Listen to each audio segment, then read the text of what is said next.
If you want to download Xbox app on Windows PC, first just click this search bar and just type Microsoft Store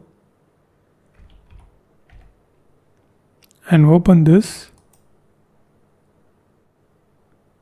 Okay, now click this profile icon and sign in to your Microsoft account. It may be Outlook, Hotmail, Skype, or any Xbox account. Basically, you just need a Microsoft account. That's it. In case if you doesn't have any Microsoft account, just create a new account here.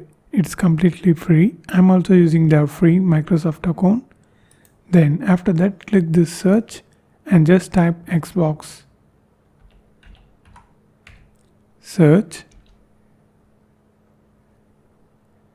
Here you can see Xbox Game Pass Ultimate and Xbox and accessories. So here you can see these things. I just open this Xbox and just click get. Here you can see it starts downloading right now. It's like 165 megabytes. So it's completed right now. Just click open.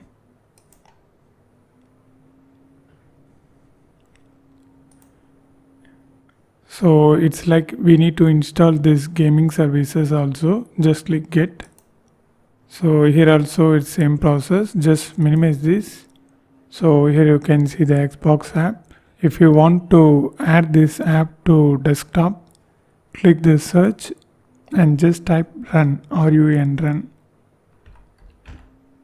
and open this. Now here just type shell : apps folder, just like this, and OK. Now here scroll down and find the Xbox icon.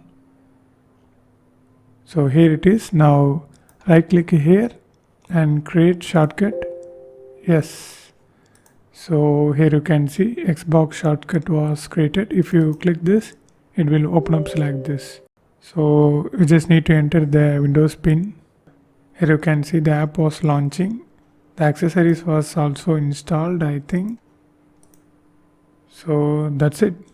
Yeah, it's open. So this is how you need to do. And if you want to know more videos about these topics, watch these videos.